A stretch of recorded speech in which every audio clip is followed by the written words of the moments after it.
Hi, I'm Tannis Bolton and welcome to the channel. For this week's video, I wanted to catch up on what I've been up to since my last full vlog. It ended with a race, an 8-miler at Refrigerator, and since then, it's been about 4 weeks. So I wanted to touch base on what I've been doing for my training since then. And then later in this video, I'm gonna go over a full week of my trail build and what that looks like day by day, like a traditional vlog. The week after that race, I only had a 56K week because I was recovering from a cold. As part of that 56K week, I included this moderate long run, vlog number 7, which was hunting waterfalls and some more hill terrain. So check that out if you haven't seen that already. Going into Friday, Saturday that week, I had a bit of a cold, so I backed off and I didn't do my long run for that week. Kept it easy into Barker's Bush for just 12 kilometers. Moving on into the next week of February, it's a solid 80K week. It started out with a rock climbing session in London, Ontario, as we were there for a concert, City in Colour, the day before. From there, I got back into my weights. On Wednesday, we set out to Dundas Valley to check out some more waterfalls, this time frozen waterfalls.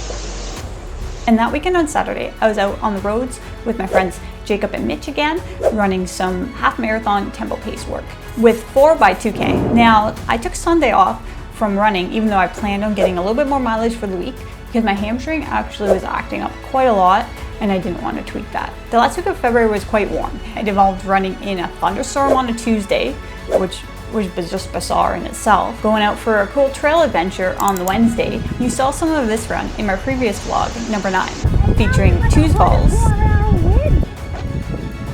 and some pretty epic wind. I picked away at my mileage during the week, and then on Saturday, went back up to Rat Jaw. Now, Rat Jaw, you saw in my previous vlog, is one of my steep hills that I've chosen for this year to get ready for Minotaur. And here's a little update about the Chile Half Marathon and what I decided. So I not to race this weekend. Basically, I think it's really easy to hold on to the old version of yourself and keep trying to get that back. But we grow, things change in life, and that's okay.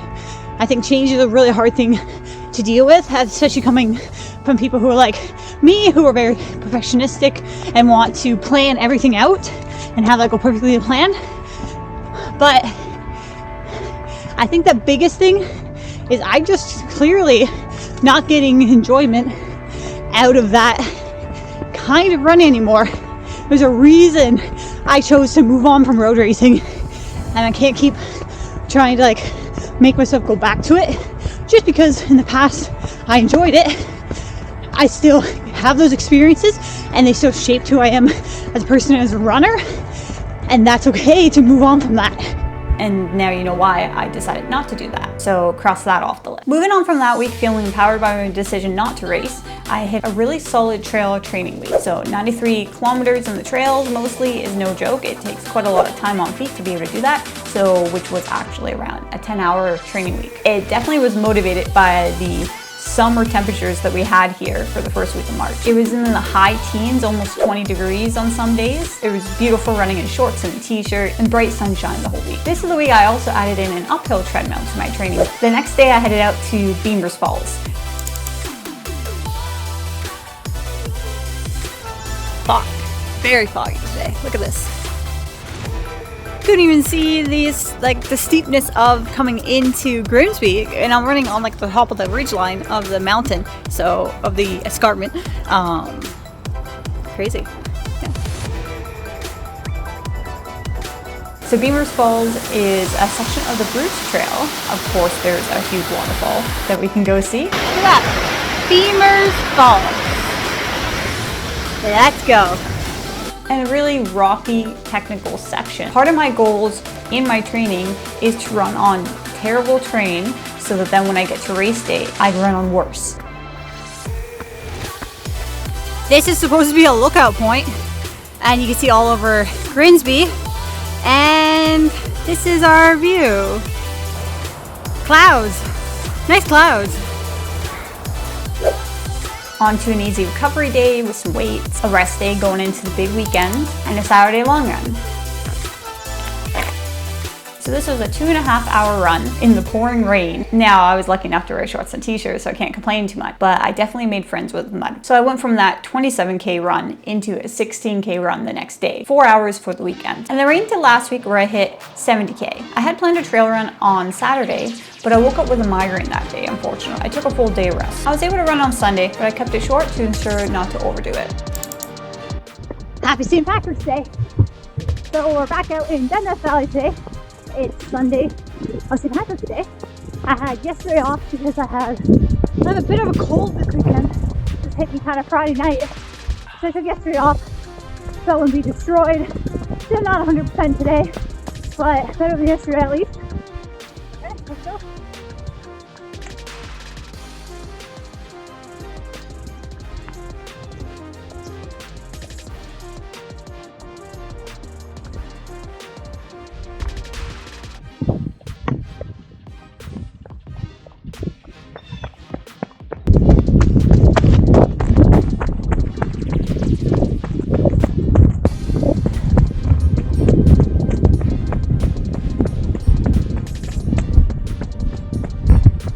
A few weeks ago, this part was a sheet of ice, so you can see how much melt we've had already this year, and it's actually firmed up quite nicely. It's not too muddy either.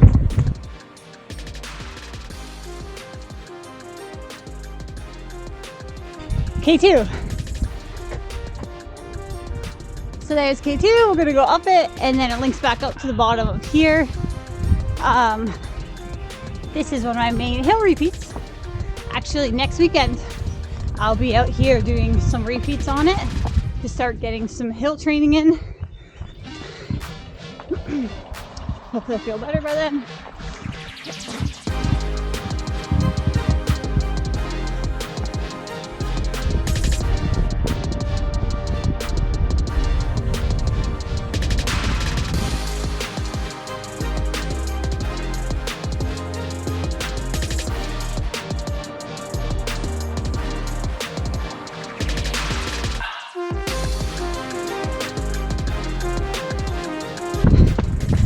Oh yeah, I guess an update on my hamstring.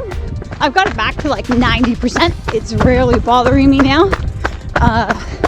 The week of Chile, I actually had a hard time even just sitting. It was so sore, which is classic proximal hamstring tendinopathy. So I have shockwaved it probably about 5 or 6 times, and that really helps clear up any kind of tendinopathy. I also, of course, did some strength training with it to get rid of like the reason why there's a tendinopathy, or like it's underloaded, that tendon's underloaded and not healthy, so you need to actually load it to get rid of it. So between strength training and shockwave, it's gotten a lot better. The only time I really noticed it, like, even last week, was if I like slipped in the mud and like really stretched it. And that brings us to the current week. For this week, it's almost the end of March, and I was able to get in about 95 kilometers for the week, starting with an easy 10K on Monday. We're back into snow season, so that's fun. Back into tight gloves. So sad. Can't be summer in March forever.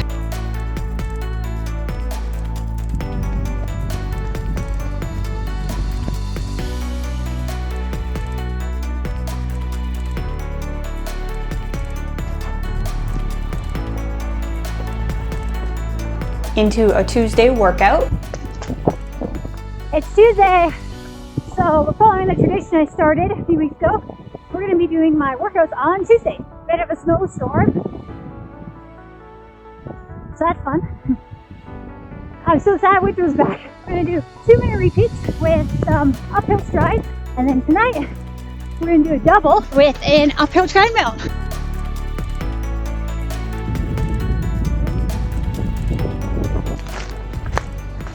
Time to do some drills.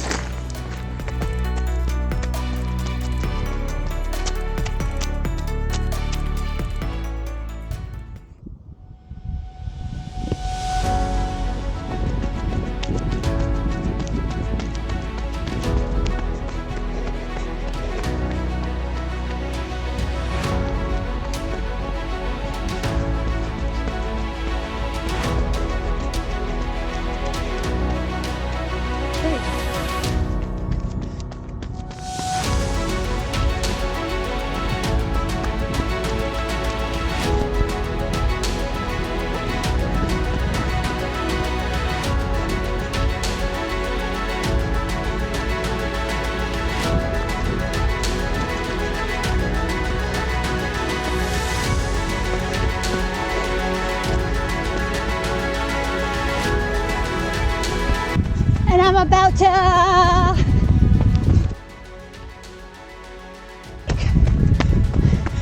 to rip this jacket off, and I'm gonna do uphill strides.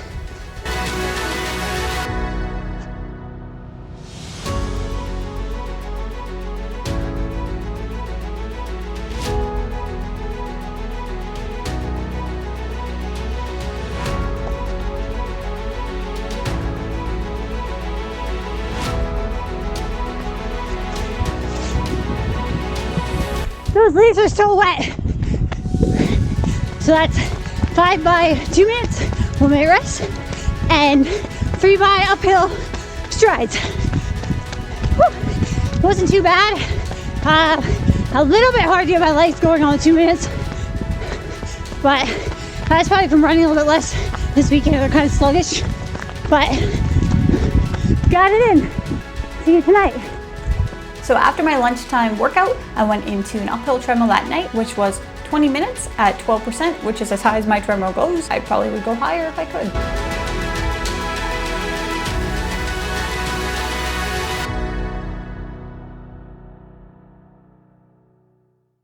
A Wednesday trail adventure. Hello. We're at Lighthouse Conservation Area today. We're gonna go check out a new section of this trail. I haven't been on. Ready? Let's go.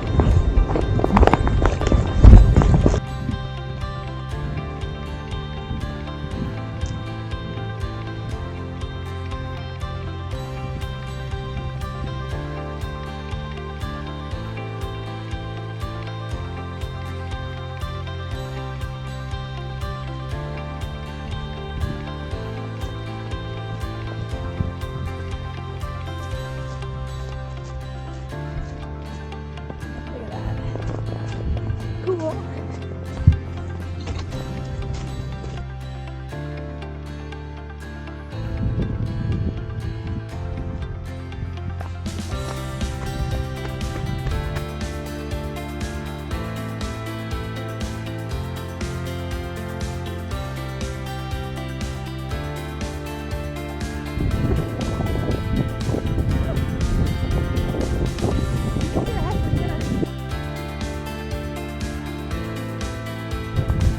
So we just got this fresh snow the last 2 days, and I haven't really had a run on snow in a good month. So this is making for a very slow run, especially like this, all rock. Has like one big spot of rock. It looks like mud, but it's actually rock. So I don't really know where the features of the rock are.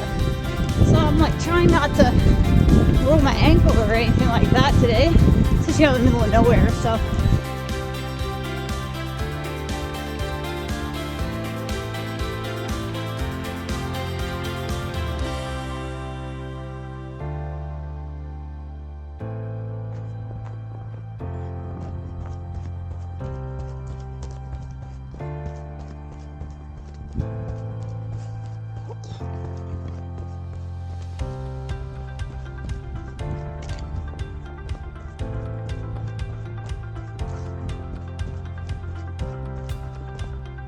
look at this. I do it there. So I'm not going through that. Not this time of the year.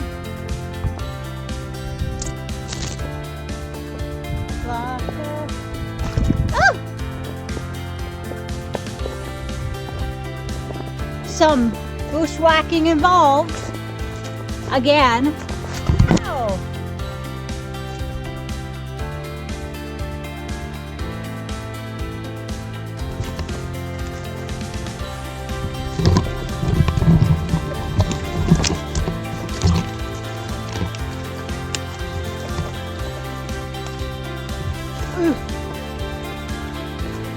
Oh, we made it. This is a crazy trail. Another bog. Let's see.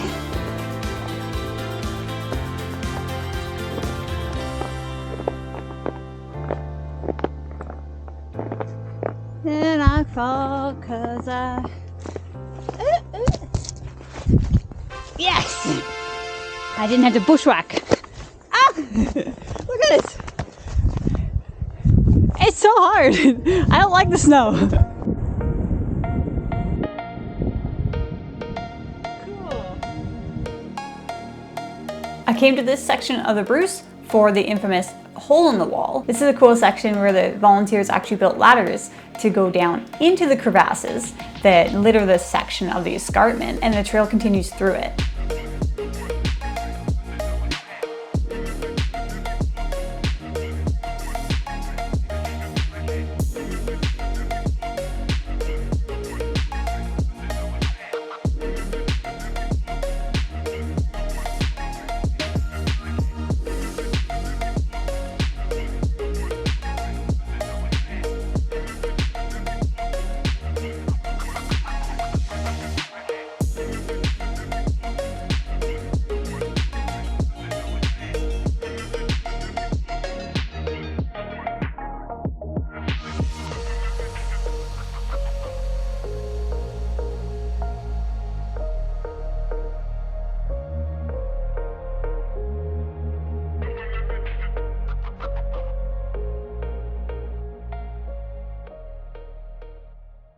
Thursday was an easy 10K on the trails, keeping it pretty flat to recover from Wednesday's work. Friday was a day off. Now, this would be my normal day off coming forward into the trail season to ensure I'm fresh for a big weekend. Saturday was my long run day, 3.5 hours out on the trails in Dundas Valley.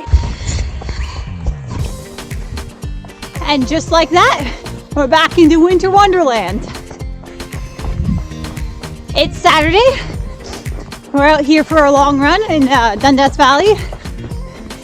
And I was here last weekend, as you saw, and it was clear, maybe a little bit muddy. Got dumped on by snow last night, so it's gonna make for a bit of a slower run. My legs are pretty sluggish from the weights I did on Thursday, so I'm hoping they warm up from there. We're gonna go hit K2 today, start doing some elevation training on my long runs, or continue elevation training. Okay, let's go.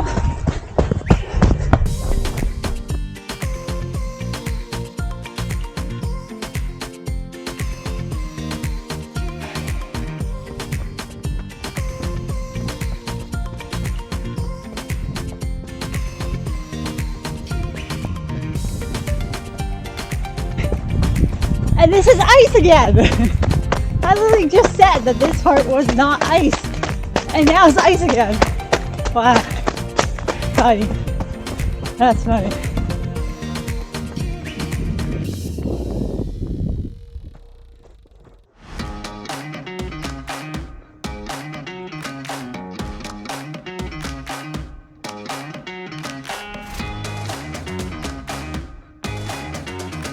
So I could probably slowly jog K2, but I actually purposely power hike it to get closer to my race day pace. Basically, running recruits muscles a lot differently than walking will.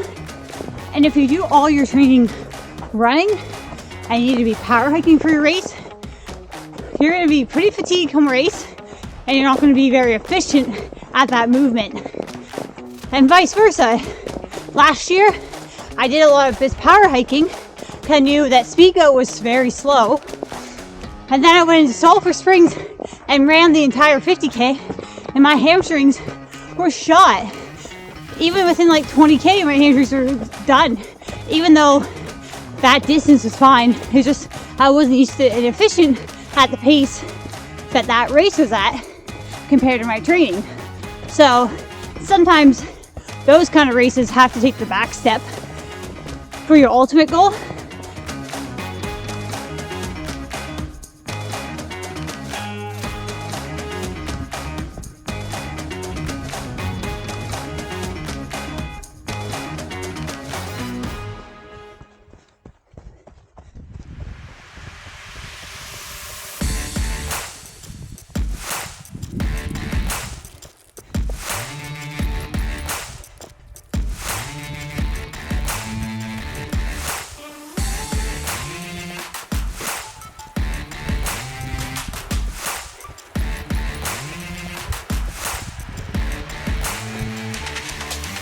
Back to the car to refill my bottles and top up for the next hour and a half.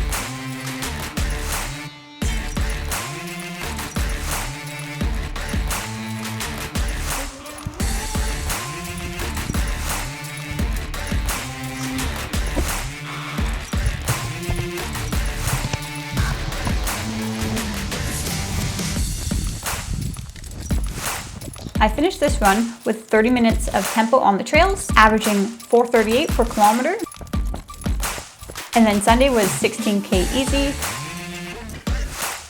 And that brings the weekend to 5 hours total. This is actually usually how you build these ultra marathon weekends, is you do 2 back-to-back days, one being the bigger long run and one being shorter, but still running on tired legs. You can't just go out and run 6 hours every Saturday to get ready for a big 50K. That will take too much out of your body. So instead what we do is over 2 days and break it up. So it's still hard, but you can recover from it and you don't have that injury risk that would come with doing that full distance too frequently. And that was my training for the week. So hopefully you got some cool insights into what I've done and you enjoyed some of the cool areas I went to. Let me know if you have any questions in the comments. Like and subscribe for more.